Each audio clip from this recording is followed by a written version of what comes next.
नमस्कार. अर्जुन भगवंताचं विश्वरूप पाहतो आहे आणि त्याचं वर्णन अर्जुन करतो आहे. खरं तर अर्जुनाचं हे विश्वरूप त्याला दिसणं आणि आपण नुसतंच त्याचं वर्णन ऐकणं याच्यामध्ये खूप मोठा फरक आहे. आपण नुसतं ऐकूनसुद्धा खूपच आश्चर्यचकित होणार. म्हणजे अर्जुन तर भांबावून जाणार आहे, ते तो प्रत्यक्ष आपल्याला सांगणारच आहे. पण आपण नुसतंच ऐकणार आहोत. त्याला जे काही दिसलं, इतरांनी त्याचे जे काही अर्थ लावले, जे आपल्यापुढे मांडले गेले, ते सगळे आपण वाचणार, ऐकणार, तरी देखील आपण आश्चर्यचकित होऊन जाणार. आणि अर्जुन तर ते प्रत्यक्ष बघतो आहे, त्यामुळे त्याला नेमकं काय वाटलं असेल आपण कल्पना करू शकतो की धुरंधर सिनेमा प्रत्यक्ष बघितलेला नाही, पण नुसतं वर्णन ऐकूनसुद्धा हे सगळं आपल्याला बघवेल का? ऐकलं आहे, वाचलं आहे, इतरांनी सांगितलं आहे, पण प्रत्यक्ष बघणं हे आपल्याला जमेल का? आपल्याला सहन होईल का? असा आपण विचार करतो बघायला जाण्यापूर्वी. मग कोणीतरी आपल्याला धैर्य देतं, नाही नाही घडली आहे ना गोष्ट, मग पहा. आणि मग सगळं धैर्य एकवटून आपण ते पाहायला जातो. तरी देखील सगळं माहिती आहे, तरी देखील आपल्याला त्याचा जो काही मनाला, दृष्टीला त्रास होतो तो वेगळाच. अगदी ते सगळं असं आठवतं आणि असं वाटतं अर्जुनाने प्रत्यक्ष बघितलं आहे आणि ते जे बघितलेलं आहे ते आपण नुसतं वाचतो आहे, तरी देखील आपल्याला असं वाटतं अरे बापरे एवढं मोठं. 15व्या श्लोकापासून भगवंताला अर्जुनाने जसं पाहिलं तसं तो वर्णन करतो आहे. आपण सुरुवातीला पाहिलं अध्यायाच्या, अर्जुनाची इच्छा आहे, संजयाने अर्जुन काय पाहतो आहे त्याचं वर्णनही केलं आहे.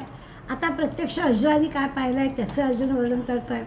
15व्या श्लोकात अर्जुनाने असं म्हटलं की मी तुझ्यामध्ये सगळे भूत समुदाय पाहिले, म्हणजे प्राणी मात्र सगळे पाहिले, जे काही उद्भिज, अंडज, चारी प्रकारचे जे भूतमात्र आहे, सजीव आहे, ते सगळे मी पाहिले. इतकंच काय तर ब्रह्मा विष्णू महेशांना पण पाहिलं, ज्यांनी ही सृष्टी निर्माण केली, ज्यांनी ही सगळी सांभाळली, ज्यांनी याचा नाश केला, आणि हे सगळं जे काही सृष्टीचक्र चाललेलं आहे ते सगळं मी तुझ्यात पाहिलं. आणि दिव्य सर्प पाहिले, दिव्य ऋषी पाहिले, असं सगळं मी पाहिलं, असं अर्जुन वर्णन करतो आहे. आज आता 16व्या श्लोकापासून आपण अर्जुनाने आणखीन काय काय पाहिलं ते पाहणार आहोत. ते सगळं वर्णन समजावणं, समजून घेणं खरोखरच कसं अवघड आहे ते आपल्याला कळेल. कारण या सगळ्याचा 2 ओळीमध्ये लावलेला जो काही सांगितलेला अर्थ आहे तो अर्थ आपल्याला पटवून घ्यायचा आहे. 16वा श्लोक आहे, अनेक बाहू दरवक्त्र नेत्रम पश्यामि त्वां सर्वतोऽनन्तरूपं नान्तान्न मध्यान्न पुनस्तवादी पश्यामि विश्वेश्वर विश्वरूप. विश्वेश्वर म्हटलं आहे भगवंताला, विश्वेश्वर म्हटलं आहे. हे विश्वाचा स्वामी असतो, सगळ्या ह्या विश्वाचा स्वामी असणाऱ्या तू काय झालं तर अनेक बाहू दरवक्त्र, अनेक बाहू, अनेक हात, अनेक उदर म्हणजे पोटं, अनेक वक्त्र म्हणजे तोंड, अनेक डोळे, असा असलेला तू आहेस. तुझ्यामध्ये असंही पाहिलं. आता 2 डोळे असणं ठीक आहे, हो, प्रत्येकाला 2 डोळे असणं ठीक आहे, हो, पण अशा अनेक डोळे तुझ्यात मला दिसत आहेत, अनेक पोटं दिसत आहेत, अनेक हात दिसत आहेत, हे सगळं अनेक मला तुझ्यात दिसत आहेत. सर्वतोऽनंत रूपम, सगळ्या बाजूनी अनंत रूपं असणाऱ्या अशा तुला मी पाहतो आहे, अनेक रूपं पाहतो आहे तुझे. एका वेळेला एक रूप आपल्याला सहन होतं ना, जसं आपण फोटो जुनं कपाटातलं उघडतो ड्रॉवर आणि जुने फोटो पाहतो.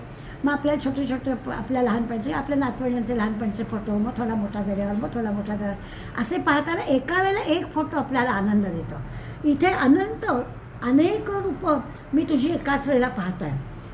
आणि पुढे म्हणतो आहे ते जे तुझं आधी तू बोली विश्वेश्वर आहेस, तू विश्वाचा स्वामी आहेस, आणि तुझं ते विश्वरूप आहे. तव विश्वरूप अंतम मध्यम न पुन्हा न आधी पश्यामी.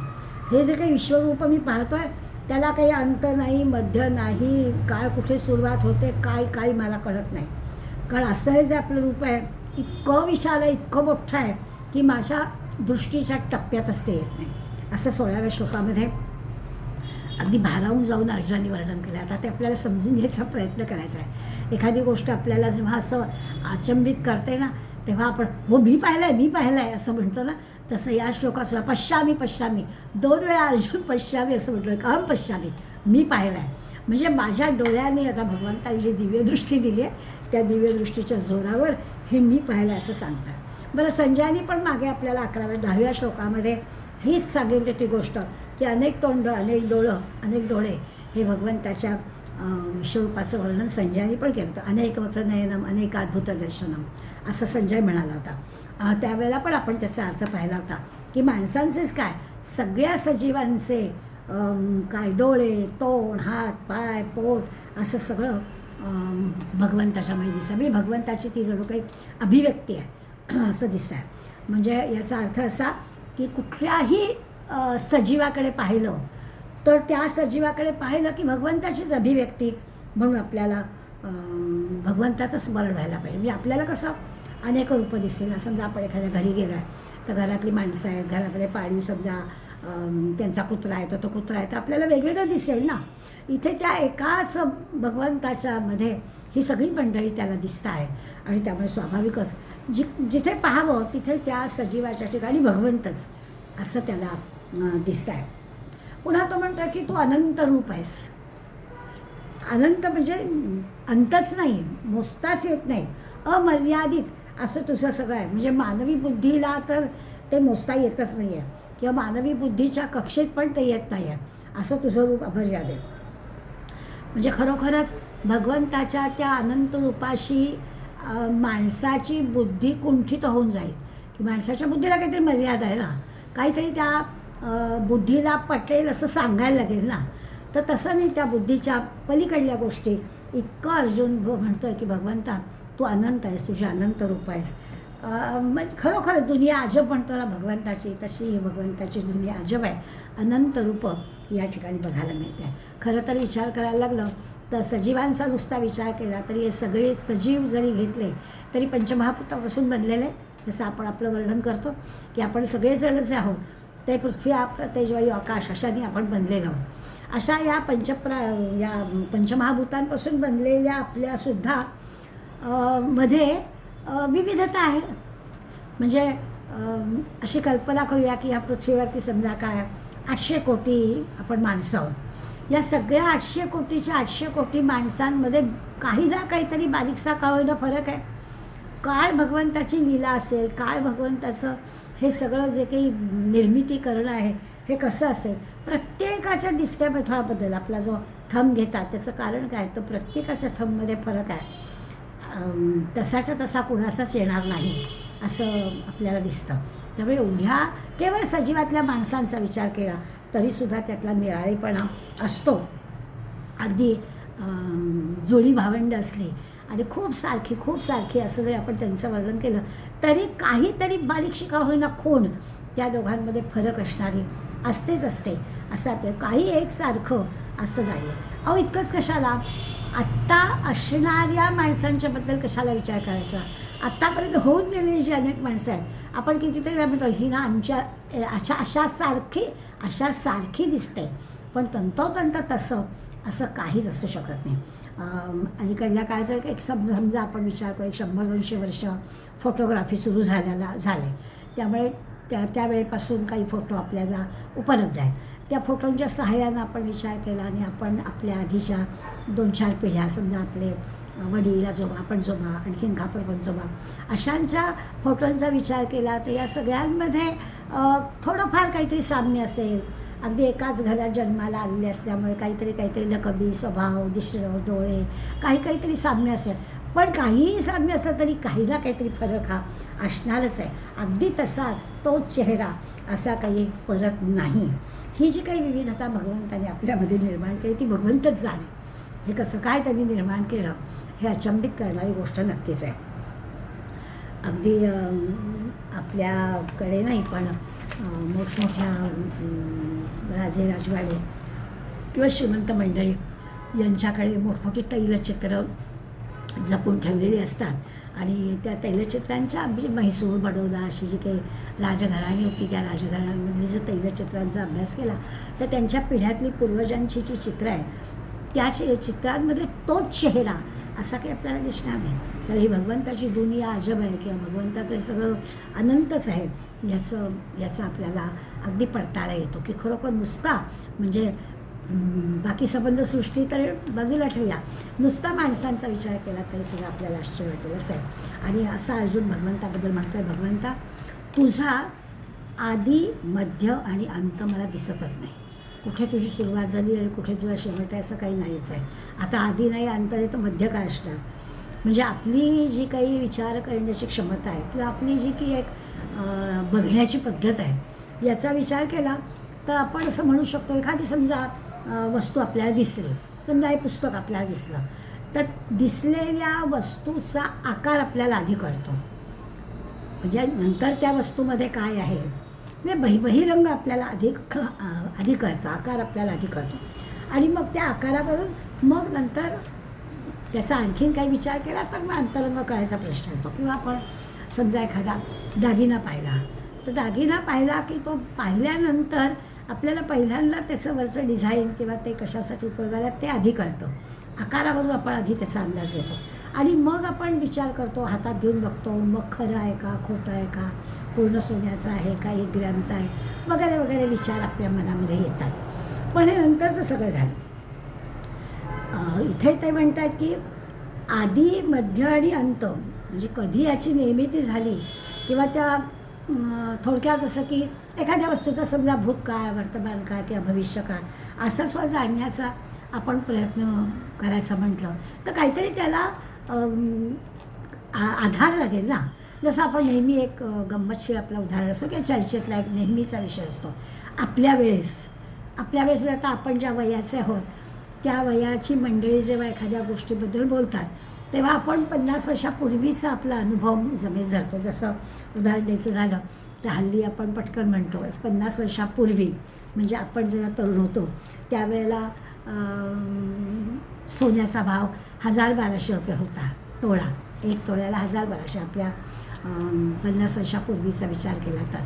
मग त्यावेळेला जी वृद्ध मंडळी होती ती म्हणायची की आमच्या वेळेस तर 100-150 रुपयेच होता. म्हणजे आपल्या दृष्टीनं जो भूतकाळ आहे तो त्यांच्या दृष्टीनं म्हणजे आपण भूतकाळासंबंधी बोलत असतो ते त्यांच्या भूतकाळासंबंधी बोलत असतात. तर हा जसा आपण काळाचा विचार करतो किंवा आपला जो भूतकाळ असतो तो त्यांचा त्यावेळेला जो असतो तो भविष्यकाळ असतो. का आपण आपल्या भूतकाळासंबंधी बोलतो तेव्हा ते सांगत असतात की आमच्या वेळी तसं होतं, तुम्ही जेव्हा लहान होता तेव्हा हा भाव होता. असं प्रत्येकजण आपापल्या काळाप्रमाणे विचार करत असतो, हिशोब लागत असतो आणि त्याच्यावरून आपल्याला काळाचा अंदाज येतो. आत्ता काय होतं काय किंवा होणारे काय भविष्य काय हे आपल्याला कळतं. आपल्याला आपल्या वर्तमानाबद्दल बोलायचं असतं आणि त्यासाठी आपण आधार घेतो, भविष्यकाळाचा आधार घेतो, कधी भूतकाळाचा आधार घेतो आणि त्या आधाराने आपण बोलतो. त्यामुळे संदर्भ लागतो आपल्याला. जेव्हा काही असा विषय सांगायचा असतो तेव्हा आपल्याला संदर्भ लागतो.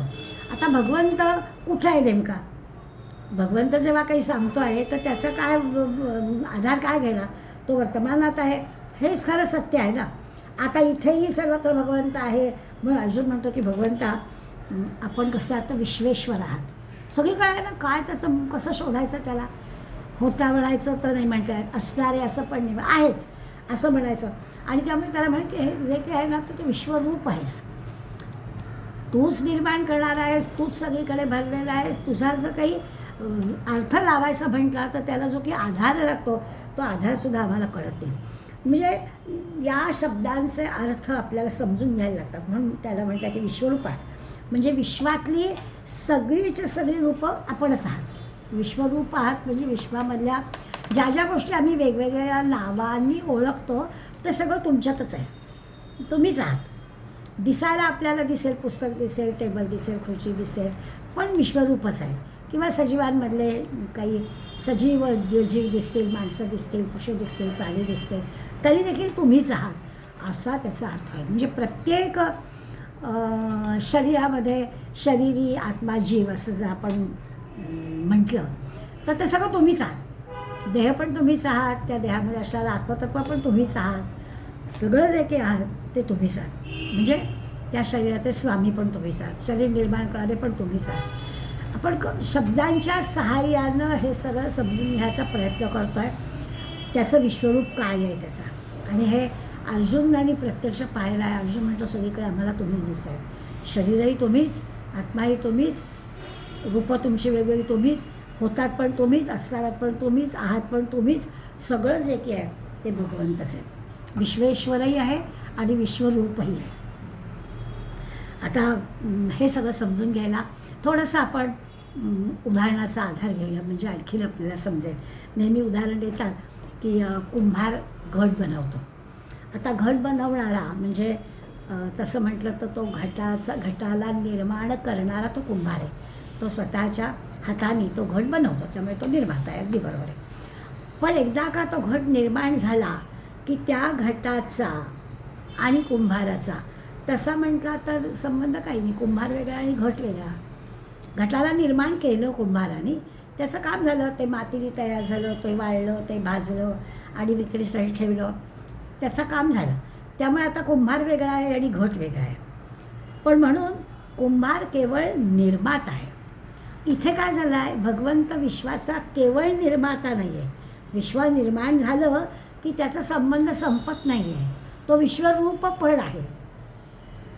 आत्ता ठीक आहे की घट वेगळा आणि कुंभार वेगळा आहे, तसं भगवंतानी विश्व निर्माण केलं आहे म्हणून भगवंत वेगळा आहे असं आपल्याला म्हणता येत नाही. कारण विश्व निर्माण केलं आहे आणि तो विश्वरूप पण आहे. म्हणजे काय, विश्व निर्माण झालं की त्याचा संबंध संपत नाही. संबंध संपला असता तर मग हे असं झालं असतं, कुंभार वेगळा आहे आणि घट वेगळा आहे. पण मग पूजा, उपासना, प्रार्थना या सगळ्या गोष्टींची जरुरीच राहिली नसते. कारण तो करणारा वेगळा आणि केला आहे ते वेगळं. विश्व निर्माण केलं, भगवंताने निर्माण केलं, भगवंत वेगळा राहिला असता. मग निर्माण झाल्यानंतर तो घट त्या कुंभाराची काही उपासना करत नाही, वा वा वा बरं झालं तुम्हाला निर्माण केलं, असं काही तो म्हणत नाही काही. त्यामुळे कुंभाराची उपासना करण्याची घटाला काही गरजच नाही आहे. मग हे निर्माण झालेला विश्व ह्या भगवंताची उपासना करतो आहे, प्रार्थना करतो आहे, कारण तो विश्वरूप पण आहे, घट निर्माता पण आहे. त्या निर्माण करणारा तो घट म्हणजे विश्व. या विश्वाला काय करावं लागतं, प्रत्येक त्या निर्माता जो आपला आहे त्याची उपासना करावी लागते. म्हणजे काय करावं लागतं, इथे नुसतं केवळ भावना, श्रद्धा एवढंच काही मानण्याचा खरं म्हणजे हा प्रश्न नाही. हे सगळं सत्य आहे, त्यांनी निर्माण केलं आहे आणि ते त्याचंच रूप आहे, विश्वरूपच आहे, त्यांनीच निर्माण केलं आहे आणि तो त्यात आहे, हे आपल्याला समजून घ्यावं लागतं. जेव्हा आपण उपासना करतो, केवळ श्रद्धा, केवळ भावना असं नाही, तर आपण आपल्या आवडत्या देवतेची, कोणी गणपतीची करेल, कोणी शंकराची करेल, कोणी दत्ताची करेल, कोणी देवीची करेल, जी काही आपण उपासना करतो त्या उपासना करताना त्या देवतेची मूर्ती असते. म्हणजे समजा आपण दरवर्षी गणपती आपल्या घरी आणतो, तर गणपतीची मूर्ती आपल्या घरी आणण्यापूर्वी आपण जेव्हा ती आणायला बाजारामध्ये जातो त्यावेळेला आपण ती दुकानातून विकत घेत असताना आपल्याला कशी हवी आहे तशी ती मूर्ती निरखून बघतो, अगदी मागून पुढून पाहतो. आपल्याला कदाचा रंग कुठला हवा आहे, आपल्याला मुकुट कसा हवा आहे, आपल्याला किती उंचीची मूर्ती हवी आहे, मूर्तीची बोटं कशी आहेत, मूर्तीची नखं कशी आहे, गंध लावलेला आहे का, किती बारीक बारीक बारीक गोष्टी आपण पाहतो, उंदीर आहे का, आणखीन काय काय आहे, अशा सगळ्या आपल्याला काय हव्या आहेत. आपल्याकडे दरवर्षी कोणत्या पद्धतीची मूर्ती आणली जाते आणि तसंच्या तसं सगळं आहे की नाही असं आपण बारकाईनं तपासतो.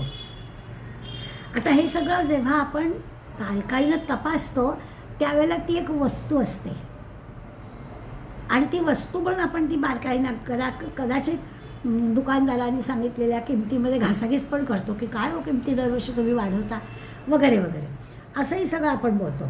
पण हे सगळं झाल्यानंतर हे कितपर्यंत, जोपर्यंत ती मूर्ती दुकानात आहे आणि ती दुकानातली मूर्ती आपण आपल्या घरी आणत नाही तोपर्यंत. एकदा का मूर्ती आपल्या घरीत आणली आणि आपण तिची सागर सगळी प्राणप्रतिष्ठा केली की मग आपली त्या मूर्तीकडे बघण्याची दृष्टीच बदलते. आत्तापर्यंत ती दुकानामध्ये जेव्हा आपण ते व्यवहार म्हणून पाहत होतो तेव्हा ती वस्तू होती, पण आता ती घरी आल्यानंतर आता ती वस्तू नाही, आता ती मूर्ती राहिली नाही आहे. आता ते माझं उपासना करण्यासाठीची माझं ते दैवत आहे आणि त्यामुळे आता ती श्रद्धा, भक्तिभाव, देव म्हणून माझी संकल्पना, या सगळ्या गोष्टी आल्या. आता याचा अर्थ तो निर्माता तिकडला वेगळा, ज्याने कोणी तो बनवली वस्तू तो निर्माता वेगळा, त्याचा काही संबंध नाही. ते जे विश्वरूप आहे, ते जे भगवत रूप आहे, त्याचा विचार केला तर मग हा निर्माता, निमित्त कारण, किंवा ते विश्वरूप, किंवा काय त्याची साधनं, निर्मितीला लागणारी साधनं, म्हणजे ज्याला आपण उपादान म्हणतो ते, हे सगळं जे की आहे ते सगळं विश्वेश्वरच आहे, विश्वरूपच आहे. म्हणजे हे दोन्ही एकच आहे, म्हणजे भगवंत आहे. इथे वेगळं काहीच नाही आहे. मग त्याच्यासाठी लागणारी साधन सामग्री पण ईश्वरच, निर्माण करणारा पण ईश्वरच, जे केलं आहे ते पण ईश्वरच, असा सगळा विचार आपण करतो. याचा अर्थच असा आहे की एखाद्या वस्तूला समजा स्पर्श केला की लगेच तो भगवंताला स्पर्श केलेला आहे, झालंच ते भगवंत. ह्या श्लोकामध्ये जे वर्णन तो करतो आहे अर्जुन, त्याचं अनंत रूप किंवा विश्वेश्वर, विश्वरूप, हे मी पाहतोय असं जो ते म्हणतो आहे, याचा अर्थ तो आहे की जे काही आहे ते सगळं तोच आहे. मी एकदा परत श्लोक वाचते म्हणजे आपल्याला सगळे शब्द स्पष्ट झाले त्या कळेल. अनेक बाहुदर वक्त्र नेत्रम पश्यामी त्वाम सर्वतोनंत, तुझे अनंत रूप मी पाहिले, अहम पश्यामी. आणि अनंत बाहू, अनंत उदर, अनंत रूप, सगळं डोळे, असं अनेक पाहिले. बरं असं आहे की तुझा मला मध्य अंत काहीच लागत नाही, न अंतन मध्यम न पुनस्त वादिम. आणि पश्यामी विश्वेश्वर विश्वरूप, मी तुझं विश्वरूप आणि तू विश्वनिर्माता आहेस, विश्वेश्वर असणाऱ्या तुझं विश्वरूप मी पाहिलं आहे, असं वर्णन अर्जुन करत आहे. आणि खरोखरच असं आश्चर्य वाटणारं सगळं आहे की जे दिसतं आहे ते जे काही ते ईश्वररूप आहे असं मला दिसतं आहे. म्हणजे आता क्षणभर असं वाटतं आपल्याला की दोन्ही दिसत आहे ना त्याला, ज्या अर्थी त्याला अनंत रूपं दिसत आहेत, अनंत डोळे दिसत आहेत, अनंत उदर दिसत आहेत, अनंत पोट दिसत आहे, अनंत डोळे दिसत आहेत. याचा अर्थ त्याला समजा असं म्हटलं आपण, हरणाचे डोळे आहेत, वाघाचे डोळे आहेत, सिंहाचे डोळे आहेत, माणसाचे डोळे आहेत, मांजराचे डोळे आहेत, तर त्याला ते ओळखता पण येत आहेत आणि दिसत आहेत पण. त्यामुळे ते अनंत आकाराचे डोळे त्याच्यासमोर दिसत आहेत आणि म्हणून तो अचंबित होणं स्वाभाविक आहे. मी पाहिलं आहे असं तो पश्यामी असं दोन वेळा म्हणतो आहे, याचा अर्थ तोच आहे. आणखीन काय पाहिलं अर्जुनाने? किरीटिरम गदिनं चक्रिणंच तेजो राशीं सर्वतो दीप्तिमंतम पश्यामी त्वां दुर्निरीक्षं समन्तात् दीप्तानलार्कं द्युतिमप्रमेय. 17व्या श्लोकामध्ये आणखीन काय काय पाहिलं. आता थोडंसं या श्लोकामधलं जे भगवंताचं रूप अर्जुनाने पाहिलं आहे ते आपलं थोडं परिचयाचं आहे. तो म्हणतो आहे किरीटिनम गदिनं चक्रिणंच, तुझ्या डोक्यावर दिव्य मुकुट आहे, तो पण मला दिसला बरं का, मी तुला पाहिलं, मुकुटधारी भगवंता तुला मी पाहिलं. तसंच तुझ्या हातामध्ये गदा आहे ते मी पाहिलं, चक्र आहे ते पण मी पाहिलं. गदिनं चक्रिणंच सर्वतः दीप्तिमंतम, सगळ्या बाजूंनी दीप्तिमंतम, असं प्रकाशमान झालेलं तेजोराशीं, तेजपुंज स्वरूप पाहिलं. मुकुट बघितला, हातामधलं गदा आणि चक्र पाहिलं आणि दीप्त, अत्यंत तेजस्वी असं रूप मला दिसतं. आणखीन काय? दीप्तानल अर्क द्युतिमप्रमेय, अनल म्हणजे अग्नी आणि अर्क म्हणजे सूर्य, तर असा प्रज्वलित अग्नी असावा किंवा असा तेजस्वी सूर्य असावा, असं तेजस्वी रूप पण मी तुझं पाहिलं. आणखीन कसं? दुर्निरीक्षम म्हणजे ज्याच्याकडे मोठ्या कष्टानं पाहणं त्रासदायकच आहे, मोठ्या कष्टानं ज्याच्याकडे पाहावं लागतं आहे असं पण मी पाहिलं. त्याचं अर्जुन वर्णन करताय, समन्तात अप्रमेय. अप्रमेय म्हणजे मोजताच येणार नाही, असं गिनती करता येणार नाही असं सगळं मी मला बघायला मिळालं, मला मोजता येत नाही इतकी रूपं मी तुझी पाहिली. आता म्हटलं तर या श्लोकामध्ये थोडंसं भगवंताचं नेहमी जे रूप दिसतं आहे ते पाहिलं आहे. म्हणजे विश्वरूप दर्शन घेणारा अर्जुन सगुण साकार भगवंताला आत्ताच्या 17व्या श्लोकामध्ये तो पाहतो आहे. थोडंसं हे रूप कसं आहे की इतके रोजच्या रोज बघण्यातलं मुकुट धारण केलेलं आहे, त्यामुळे आता सगुण चतुर्भुज रूप जे 4 हातामध्ये 4 आयुध आहेत त्याचं सुंदर वर्णन केलेलं आहे. ह्या सगळ्या 4ही हातामध्ये जे आयुध आहेत, 4ही हातामध्ये जी शस्त्र आहेत ती शस्त्र पण त्याला दिसले. विष्णू रूपातलं हे रूप आहे, भगवंताचं जे रूप आहे, भगवंत निर्माता आहे, विश्वरूप आहे आणि ह्या विष्णुरूपाच्या 4 हातांमध्ये म्हणजे वर्णन जरी फक्त शंख, गदा आणि चक्राचं केलं असलं तरी 4 हात आहे म्हणजे कमळ आहे, शंख आहे, चक्र आहे, गदा आहे, अशा 4ही आयुधांचं उल्लेख त्याच्यामध्ये असं गृहीत धरायला हवं. आणि असं भगवंताचं रूप अर्जुनाने पाहिलेलं आहे. असा जो 4 हातामध्ये 4 आयुधांना धारण केलेला दिसतोय, याचे अर्थ पण त्याला अर्जुनाला लक्षात येतात की म्हणजे काय असेल. असं आहे की 4 हात आहेत. समजा आपण शंख आहे, एका हातामध्ये शंख आहे, तर शंखाचा उपयोग काय, तर शंखाने भगवंत तुम्हा आम्हाला सावध करतो शंखाच्या आवाजाने. म्हणजे तो आपल्याला सुचवतो की अरे जरा नरदेह मिळाला आहे, काहीतरी चांगलं करा, सत्संग करा, नाम घ्या, काहीतरी चांगलं करा. म्हणजे शास्त्र काय सांगतं ते शास्त्राप्रमाणे समजून घ्या आणि त्याप्रमाणे काहीतरी वागा. भक्तीचा मार्ग धरा, ज्ञानाचा मार्ग धरा, काहीतरी चांगलं करा, आपलं आयुष्य वाया घालवू नका. असं जणू काही हातात शंख घेतलेला हा भगवंत आपल्याला सांगतो आहे. स्वतःला जरा आवरा सावरा, स्वतःच्याचं काहीतरी चीज करा. नुसतं विषय सुखामध्ये रममाण होऊ नका.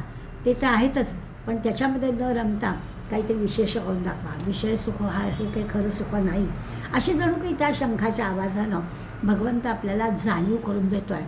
अशासाठी एका हातात शंख दिला आहे. बरं, आता शंखाच्या नादाने सावध झालो तर झालो आपण, चांगलीच गोष्ट आहे, पण होऊच असं नाही. मग भगवंताच्या दुसऱ्या हातामध्ये कमळ आहे. तर कमळाचा सुगंध जो शंखाने जागा झालेला आहे त्याला स्वाभाविकच कमळाचा सुगंध भगवंत देतात. म्हणजे वा शाबास, चांगलं करतो आहेस. म्हणजे कमळ हे आपल्या संस्कृतीमध्ये सुख शांती देणारं, अत्यंत पवित्र, आनंद देणारं, समाधान देणारं असं ते प्रतीक आहे. चिखलातून उगवणारं, म्हणून आपण म्हणतो की ते अलिप्तपणानं जे वरती उगवतं, असं हे जे पवित्र असणारं, सुगंध देणारं असं जे कमळ आहे. तर जो कोणी हा शंखनादाने जागा झाला आहे आणि त्याप्रमाणे आपल्या आयुष्याचं काहीतरी कल्याण करून घेत आहे, त्याला या दिव्य कमळाचा सुगंध भगवंत देतो आहे आणि त्याचं जीवन सुगंधी होतं. पण समजा शंखनादाकडे पण दुर्लक्ष झालं तर मग त्या विषय उपभोगामध्ये म्हणजे कर्मणूक, मौज मजा मिळाल्यानं नरदेह तर मजाच करून घेऊ असं ज्याचं जीवन आहे, असं जर एखाद्याने मानलं, मग त्याला काही कमळाचा सुगंध मिळणार नाही. पण त्याच्या तिसऱ्या हातामध्ये गदा आहे.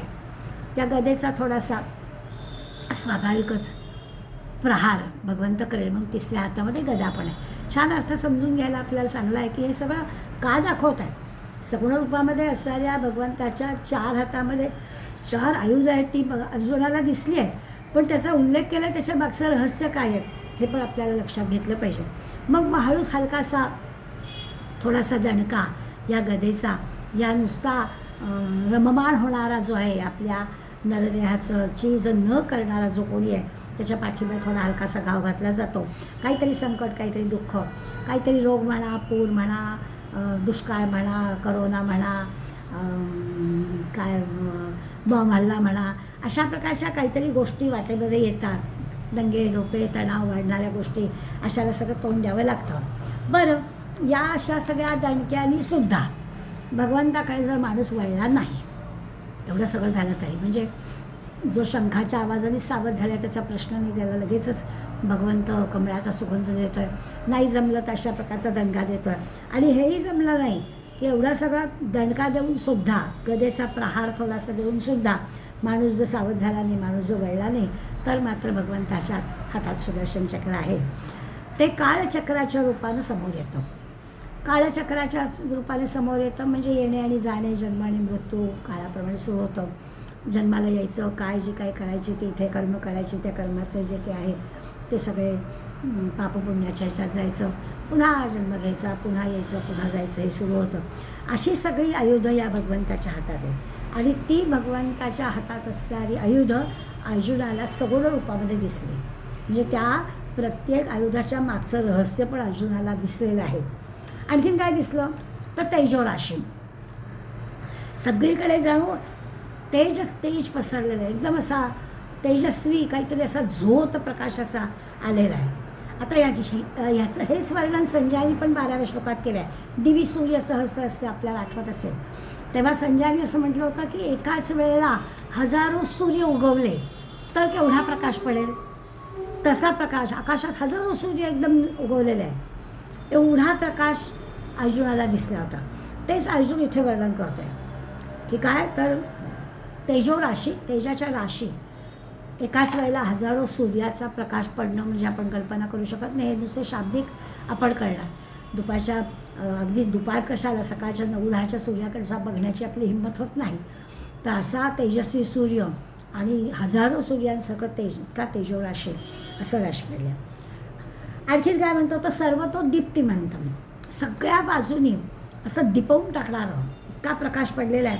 भगवंत स्वतःच असा प्रकाशरूप आहे. असा नुसता प्रकाशाचा म्हणजे तेजोराशी प्रकाशाचा असं एकदम झोतच्या झोत लखकीत त्याच्या तो बघायला मिळतो आहे. म्हणजे सूर्य हा जो प्रकाशाचा स्रोत आपण म्हणतो आणि ज्याच्यावर तो पडतो म्हणजे त्याचे जे किरण पडतात त्या सगळ्या किरणांमुळे प्रत्येक गोष्ट प्रकाशित होते आणि असा मोठा प्रकाशाचा झोत असा त्यांच्यावर पडतो आहे. त्यामुळे नेमकं काय चाललेलं आहे ते कळत नाही. त्या झोतामध्ये येणाऱ्या सगळ्या गोष्टी आपल्याला दिसतात.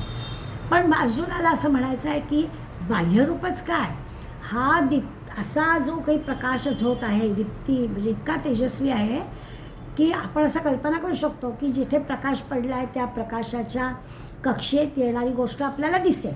हे तर अगदी सहज गोष्ट शक्य आहे. बॅटरी समजा आपल्या हातात असेल, सूर्य नाही, पण आपण बॅटरी टाकली तर त्या बॅटरीच्या त्या प्रकाशामध्ये असणाऱ्या गोष्टी आहेत त्या आपल्याला दिसतात. बॅटरीच्या त्या प्रकाशात येणाऱ्या गोष्टी आपल्याला दिसतात. हे बरोबर आहे. अर्जुन आपल्याला असं म्हणतो आहे की नुसत्याच नाही त्या गोष्टी दिसतं, तर त्याच्या आत कायच आहे, त्यांच्या दिसणाऱ्या वस्तूंच्या आत काय आहे ते पण दिसतं. म्हणजे आता मनुष्य प्राणी दिसले किंवा बाकी सजीव दिसले तर नुसते ते सजीव नाही दिसत, तर त्यांच्या बुद्धी, त्यांच्या विचारात, त्यांच्या मनात काय चाललं आहे ते पण मला दिसतं. इतका हा प्रकाश झोत जो आहे तो असा तेजोराशी म्हणजे सर्व शक्तिमान आहे. इतकंच तो प्रकाशित करत आहे. नुसत्या प्रकाशाच्या वाटेत येणाऱ्या गोष्टी दिसून थांबत नाही आहेत, त्यांचं अंतरंग पण उकळून दिसतं आहे.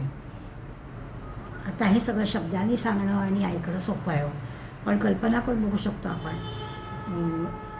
एखाद्या माणसाला बघणं ठीक आहे, पण माणसाच्या मनात काय चाललं आहे तेही कळणं, माणसाच्या विचारात काय चाललेलं आहे, माणसाच्या बुद्धी काय काय करते आहे त्याच्यावर पण त्या प्रकाशाचा झोत पडतो आहे.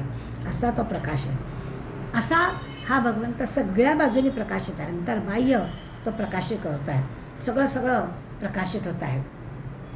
दुसरं असं की प्रकाश देणारा समजा आपण असं विचार करू, जसं आता आपण बॅटरी म्हटलं किंवा पूर्वीच्या काळी तेलाचे, तुपाचे किंवा रॉकेलचे असे दिवे होते. पण त्या दिव्यांचा विचार केला तर आपल्याला असं असतं की दिव्याखाली अंधार. आपल्या लहानपणी आपण कंदील वगैरे पाहिलेलं आहे. त्या कंदिलाच्या भोवती तेवढ्या भागामध्ये अंधार असतो. मग तिथलं काही बघायचं असेल तर तो दिवा आपल्याला बाजूला पण बघावा लागतो. असं सगळं विजेचा दिवा असेल तर विजेच्या दिव्याचा जो काही मागचा भाग आहे तो अंधारात असतो. आपण अभ्यासाला बसलो किंवा वाचायला बसलो, लिहायला बसलो तर आपल्याला कळतं की आपल्या कोणत्या दिशेनं आपल्याला उजेड हवा आहे. नाही तर मग आपल्याच हाताचा काळोख आपण जिथे लिहितोय तिथे पडतो, मग आपल्याला दुसरीकडला दिवा लावायला लागतो. असं त्या दिव्यांच्या बाबतीत होतं. भगवंताचं तसं नाही आहे. सगळ्या बाजूनी आत बाहेर सगळीकडे हा प्रकाश पडलेला आहे. म्हणजे बाकी कुठल्याही प्रकाश देणाऱ्या वस्तूंशी आपण तुलना केली तर हा भगवंताचा जो प्रकाश झोत आहे तो काही वेगळाच आहे. त्याचा झोत असा पडतो की अंतरबाह्य म्हणून त्याला सर्व तो दीप्तिमंतम किंवा तेजोराशी असंच वर्णन केलं आहे. तेजाची रास आहे, असा काही तेजस्वी आहे आणि पुन्हा अंतर्बाह्य सगळीकडे तो प्रकाश पडलेला आहे. आणखीन एक प्रकार आहे दुर्निरीक्षम असा शब्द वापरला आहे. म्हणजे ज्याला नीट पाहता येत नाही आहे. म्हणजे जसं आपण समजा रात्री प्रवास करतो तर आपण जेव्हा रात्री गाडीत बसलेलो असतो तेव्हा समोरून येणारी एखादी गाडी आहे आणि तिच्या दिव्याचा जर मोठा प्रकाश पडला तर आपले डोळे दिपतात आणि मग काही सेकंदभर आपल्याला पटकन पुढलं काही दिसतच नाही असा अनुभव आपल्याला येतो. म्हणजे त्या दिव्याचा झोत पडल्यामुळे आपल्या क्षणभर आपल्या डोळ्यांना काहीच दिसत नाही असं घडतं. मग अशी मी असं म्हटलं की अगदी सूर्याकडे बघणं आपल्याला शक्य होत नाही, कारण इतका तेजस्वी आहे की आपल्या ह्या चर्मचक्षुनी आपण त्या तेजाकडे बघणं आपल्याला जमत नाही. त्यामुळे आपल्या दृष्टीला मर्यादा आहेत. आपल्या दृष्टीला मर्यादा आहेत. आपल्याकडे जी प्रकाश देण्याची साधनं आहेत त्या साधनांच्या शक्तीला मर्यादा आहे. पण भगवंताचा हा जो काही प्रकाश देण्याची गोष्ट आहे त्याला मात्र ते अगदी अमर्याद आहे. आणि इथे तर काय आता अर्जुनाला दिव्यदृष्टी मिळालेली आहे. त्या भगवंताचा हा जो काही प्रकाशमय किंवा प्रकाशमान असं जे त्याचं रूप आहे, हे रूप अर्जुनाला नीट पाहताही येत नव्हतं, इतका तो दिपून गेलेला होता. कारण अंतर्बाह्य सगळीकडे त्याचा तो प्रकाश पडला होता. खरोखरच त्या सगळ्या तेजामुळे भगवंताची कांती कशी असेल असं अर्जुन म्हणतो आहे. तर त्याचं वर्णन ते की प्रज्वलित एखादा अग्नी प्रज्वलित दिसावा, असे प्रज्वलित झालेले कोळसे असतात आतबाहेर असे प्रज्वलित दिसतात, तसा प्रज्वलित अग्नी किंवा सूर्य यांच्यासारखी अशी तेजस्वी कांती भगवंताची होती. आतबाहेर सगळीकडे तेज आहे असं दिसत होतं. म्हणजे एखादा आपण अशी कल्पना करूया की एखादा जर ट्रान्सपरंट एखादी मूर्ती असेल आणि आतमध्ये पण त्याच्या दिवा सोडला असेल तर त्याचं कसं दिसेल असा विचार केला तर आपल्याला कळेल की तसा हा भगवंत दिसत होता. प्रज्वलित अग्नी प्रज्वलित व्हावा, सूर्याचं असं अंतर्बाह्य त्याचं तेज पसरावं असं दिसत होतं. आणखीन एक शब्द वापरला आहे अप्रमेय, म्हणजे प्रमा करणं म्हणजे मोजमाप करणं. आणि मोजमाप करतात यथार्थपणानं त्याचं कळलेलंच असल्यामुळे त्याला मोजताच येत नाही, कुठल्या मापामध्ये तो बसतच नाही, कशासारखा आहे असं सांगतच नाही. खरं तर त्याच्या सगुण रूपाचा विचार केला तर आत्ता काही थोड्या वेळापूर्वी अर्जुन च्या शेजारी उभा होता आणि अर्जुनासारखाच काय 6-6.5 फुटाचा उंचीचा असा सगुण रूपात असलेला दिसत होता. आणि आत्ता मात्र अचानक असं दिसलं की हा काही मापात बसतच नाही आहे, असं त्याचं फार मोठं रूप आहे. सगळ्या प्रकारचे जे काही प्रमाणं आपण म्हणतो ती सगळी भगवंताच्या बाबतीत तोकडीच पडतात. भगवंताचं असं यथार्थपणानं ज्ञान व्हायला काहीच आपल्याजवळ उपाय नाही आहे असं दिसतं. त्याचं वर्णन करता येत नाही, त्याचं यथार्थ रूप सांगता येत नाही. आपली बुद्धी, मन, वाचा सगळं तोकडं पडतं. आता नेहमीच आपल्याला माहिती आहे की उपनिषद काय, वेदांत काय, श्रुती काय, की यांचं हे सगळेजण नेती असं वर्णन करतात की असं नाही आहे, असं नाही आहे. भगवंत कसा आहे याचं वर्णन त्यांना करता येत नाही. तो आशा निवर्तन ते अप्राप्य मनसासह असंच त्या श्रुतींनी वर्णन केलं आहे. म्हणजे भगवंताचं वर्णन करणाऱ्या मन, बुद्धी, वाचा ह्याच्या हे सगळं कठीण पडतं, म्हणजे कमीच पडतं. याच्या सहाय्यानं भगवंताचं वर्णन की करता येत नाही असं आपण अनेकदा अनेक ठिकाणी वाचलं आहे. याचा अर्थ असा आहे की आपल्या सगळ्या मनाच्या किंवा वाणीच्या किंवा बुद्धीच्या शक्तीला मर्यादा आहे की याचा आपण फार विचार करू शकत नाही. भगवंत अमर्याद आहे, तेव्हा अमर्याद भगवंताचं मर्यादित बुद्धी कसं वर्णन करणार असं होतं. आणि म्हणून श्रुतींचं वर्णन एका शब्दाबद्दल नेते असं नाही, भगवंत असं नाही, भगवंत असं नाही, कसं आहे ते सांगता येत नाही, पण असं नाही आहे असं वर्णन केलेलं आहे. आत्ता पण अर्जुनाचं तसंच झालेलं आहे. सगुण रूपातला हा जो भगवंत आहे तो तर अर्जुन पाहतोच आहे. किरीटिनम गदिनम चक्रिनमचं असं वर्णन पण अर्जुन करतो आहे, पण त्याला असा शब्दामध्ये पकडता येत नाही, कसा दिसतो आहे त्याचं वर्णन करतो आहे. आणि म्हणून त्यांनी सांगितलं की ते न मोजता येणारं असं त्याचं रूप आहे, एवढंच अर्जुन त्याचं वर्णन करतो. आता हे जे काही अद्भुत आहे, अतिशय अद्भुत रूप असणार आहे.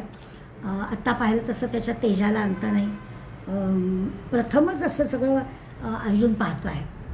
15व्या श्लोकापासून तर सुरुवात झालेली आहे आणि त्यामुळे जे बघतो आहे ते असं सगळं आपल्या कुवतीच्या किंवा समजून घ्यायच्या पलीकडलं आहे. अत्यंत दाहक दिसणारं, उग्र दिसणारं, तो तेजसुद्धा असं अंतर्बाह्य असल्यामुळे ते सहन न होणारं असं दिसत आहे. तेव्हा आता त्यांनी विचार असा केला की हे सगळं याची जी दाहकता आहे ही दाहकता थोडी कमी व्हायला हवी असेल तर आपल्याला काय करायला लागेल, आपल्याला त्याची स्तुती करायला हवी. थोडीशी आपण त्याची स्तुती केली तर मग ते जे रूप आहे ते सौम्य होईल, त्यातली जी दाहकता आहे ती कदाचित कमी होईल, दुसरा काही उपाय नाही दिसत. असं बहुधा अर्जुना वाटलं की हे जे अद्भुत रूप आहे, इतकं उग्र, इतकं तेजस्वी, इतकं असं दाहक रूप आहे, हे असं आपल्याला बघवणार नाही, डोळे दिपून जात आहे. मग काय करावं, मग त्याची स्तुती करावी, मग ते कदाचित सौम्य होईल असं अर्जुनाला वाटलं. आणि म्हणून या विचारानं अर्जुन आता मोठा विनम्र भावाने आणि अगदी मनापासून सावध चित्त ठेवून आता तो स्तुती करतो आहे ह्याच विश्वरूपाची, जे काही त्याला दिसतं आहे त्या विश्वरूपाची तो स्तुती करतो आहे.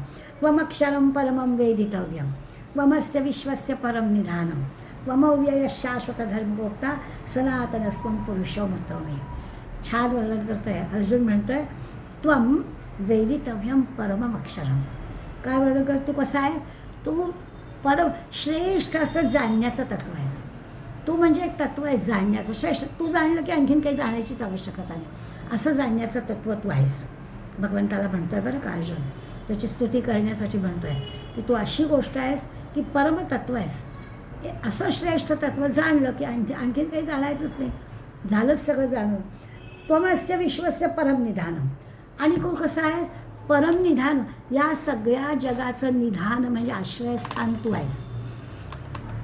खरं म्हणजे तो निर्माता आहे असं सगळं आधी सांगून झालं आहे, पण पुन्हा आता ठरवलं की तू काय? या सगळ्या विश्वाचा आश्रयस्थान. तू अव्यय आहेस म्हणजे नित्य आहेस. व्यय होणार नाही, खर्च होणारच नाही आहे, नित्य आहेसच आहेस. शाश्वत आहेस, कायमचं आहेस. धर्मगोप्ता, शाश्वत असं जणू काही धर्मरक्षक आहेस तू. शाश्वत कायमचा धर्मरक्षक आहेस. त्वं सनातन हा पुरुष. तू सनातन असा पुरुष आहेस म्हणजे मग अशी आधी अंत मध्य नाही, सनातन आहेसच आहेस. आणि पुढे इति मे मतः असं मी समजतो असं वर्णन केलं आहे.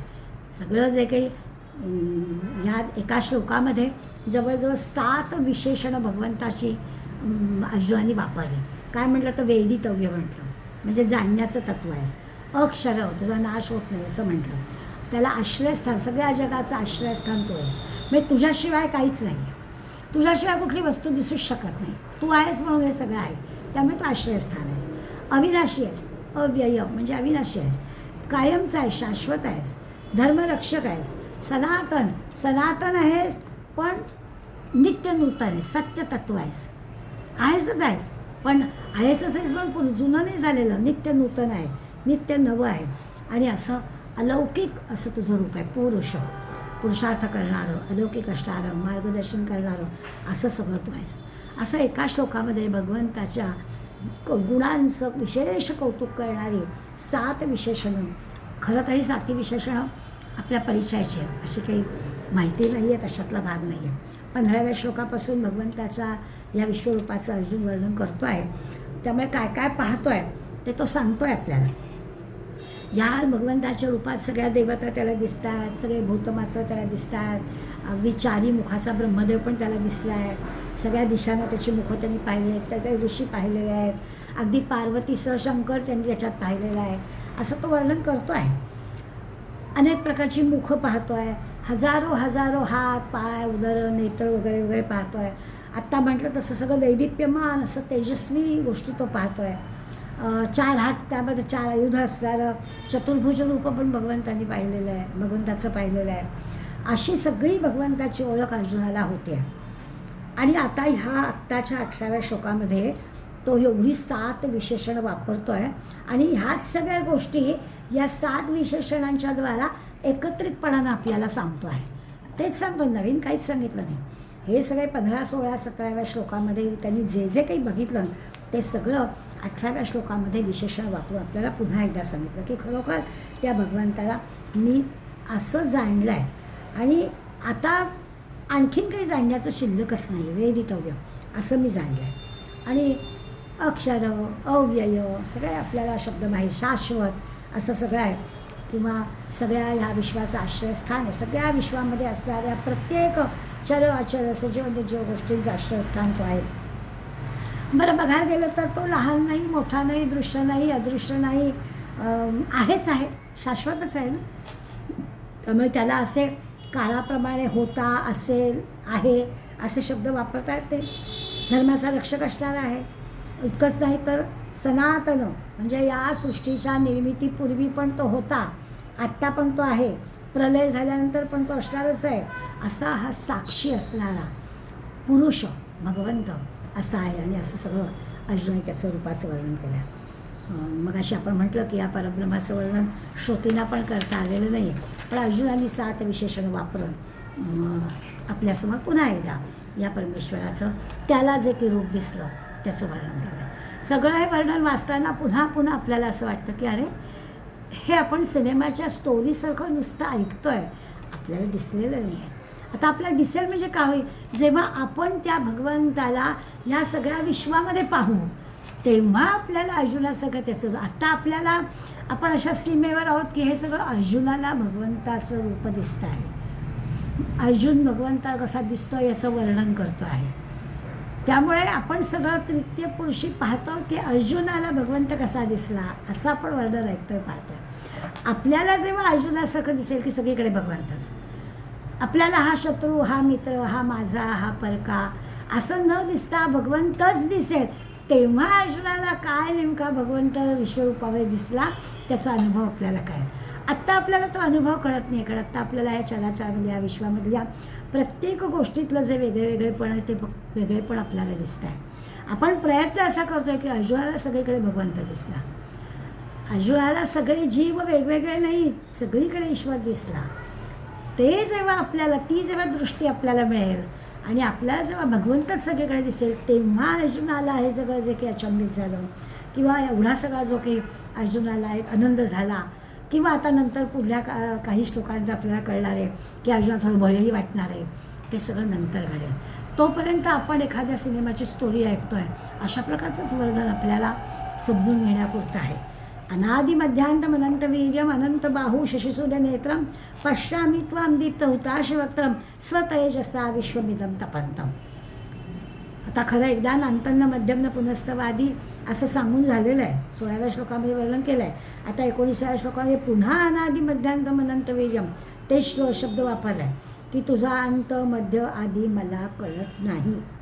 पूर्वी म्हणालाच होता अर्जुन, आत्ता पण म्हणतो आहे अनादि मध्यांतम अनंत वीर्यम. तू कसा, तर ज्याचा आधी अंत मध्य नसलेला, अमर्याद, पराक्रमी असा तू आहेस. अनंत बाहू, अनंत बाहू आहेत तुला. आत्ता पण ठीक होतं, आपण सामान्य माणसाला 2 बाहू किंवा आपण विश्वरूप असणाऱ्या, विष्णुरूपामध्ये असणाऱ्या भगवंताचे 4 बाहू, त्या 4 बाहूंमध्ये असणारी आयुध असं सगळं आपण समजून घेतलं. इथे म्हणतात अनंत बाहू, तुला अनंत बाहू आहे. आणखीन कसं आहे, शशी सूर्य नेत्रम, शशी आणि सूर्य, चंद्र आणि सूर्य हे तुझे 2 डोळे. आत्ता पाहिलं की अनेक जीव, अनेक डोळे त्याला दिसले.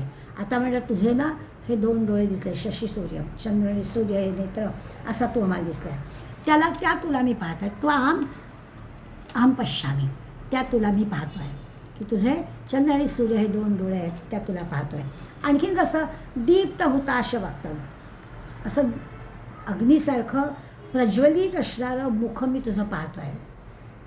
इतका तेज तुझ्या ह्याच्यावर आहे ते पाहतो आहे. स्वतेजसा इदम विश्वं तपंतम, अशा स्वतेजाने, स्वतःच्या तेजाने हे सगळं विश्व तप्त करीत असलेले आहे भगवंता, मी तुला पाहतो आहे.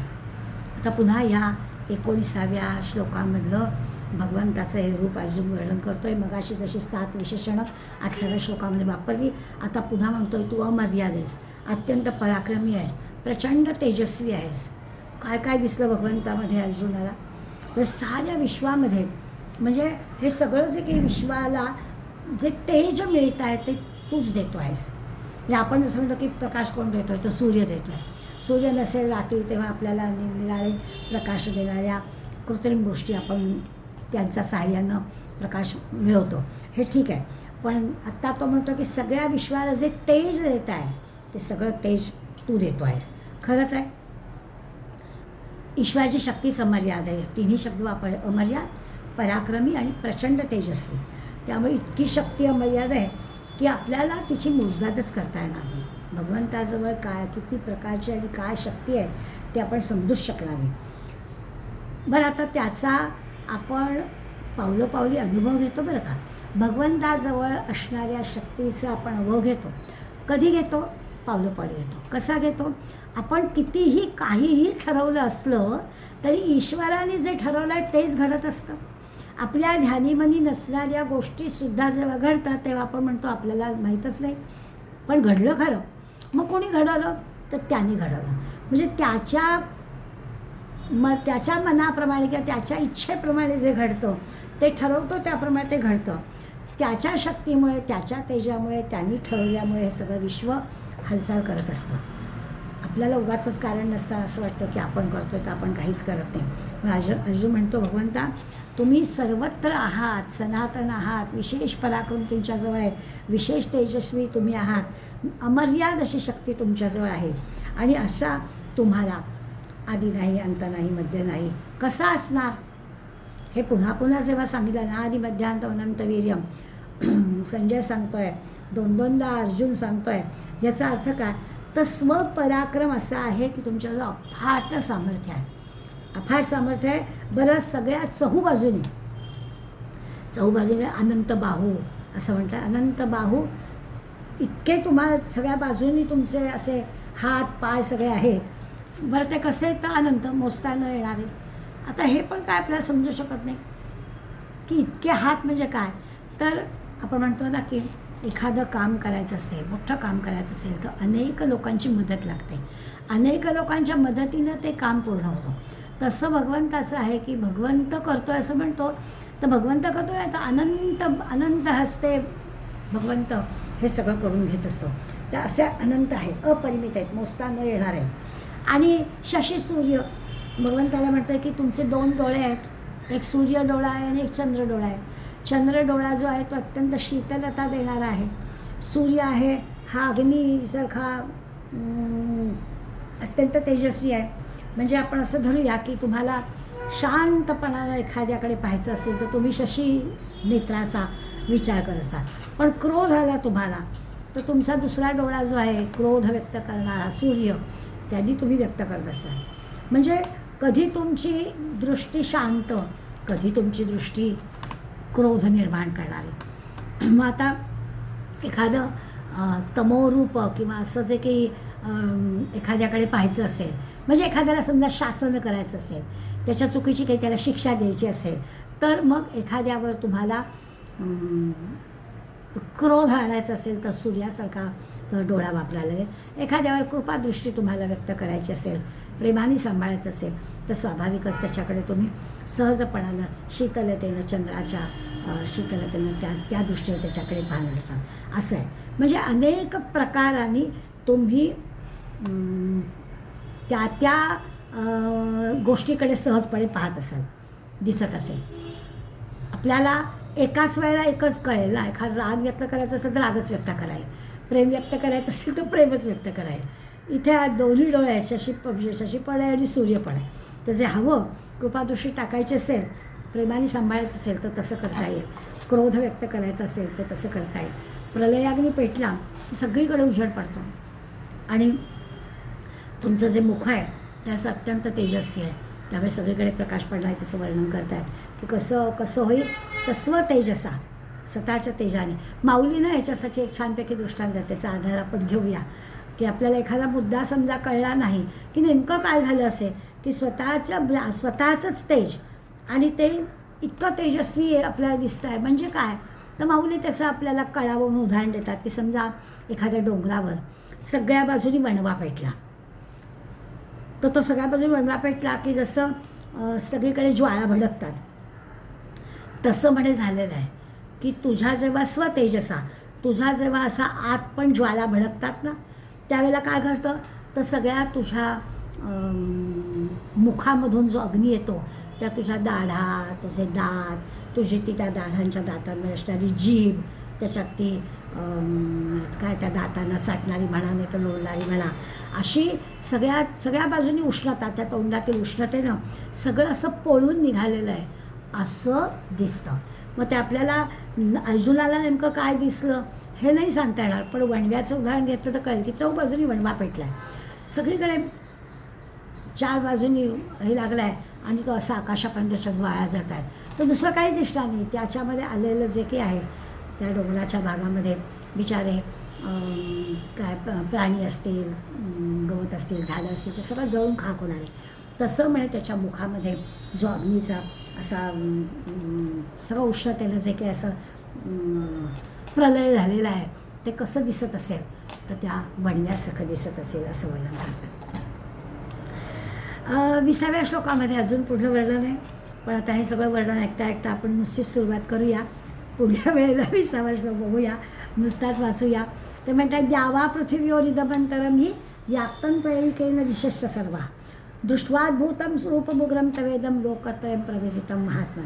ते म्हणतात की ह्या म्हणजे पृथ्वी आणि आकाश याच्यामध्ये आपण जिथे राहतो असं म्हणूया, त्या सगळा जो भाग आहे, सर्व हा दिशा आणि सगळ्या दिशा आहेत, त्वया एकेन व्याप्ता, ते सगळं तू एकट्याने व्यापून टाकलंस.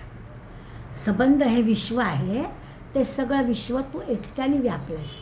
म्हणजे दूरदर्शनच्या स्क्रीनचं आपण उदाहरण घेतो आहोत, त्या दूरदर्शनच्या स्क्रीनवरती सगळ्या गोष्टी दिसत आहेत, तसं त्या भगवंताच्या त्या 6 फूट 5.5 पावणे 6 फूट आकारामध्ये सगळं विश्व त्याला दिसत आहे. एकट्यानं ते सगळं विश्व त्यांनी व्यापून टाकलं आहे.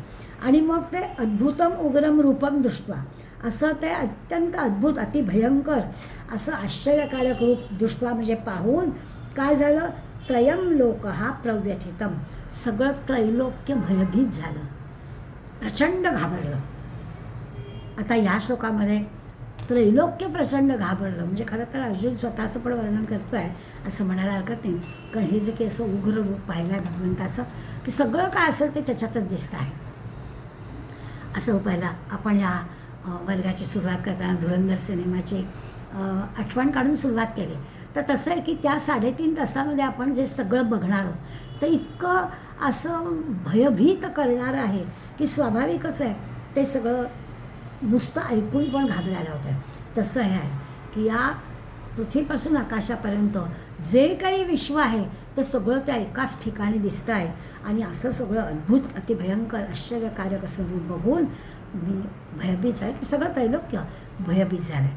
हे जे काही त्रैलोक्य भयभीत झालं आहे तो भाग आपण तिथपासून म्हणजे 20व्या श्लोकापासून आपण अर्जुनांनी काय काय पाहिलं ते पुढल्या गुरुवारी बघूया. आज आपण पुढल्या गुरुवारी म्हणजे नवीन वर्षाची सुरुवात होईल, तर नवीन वर्षाच्या पहिल्या दिवशी आपण अर्जुनाला काय काय दिसलं आणखीन त्या पाहूया. आज इथेच थांबूया. धन्यवाद.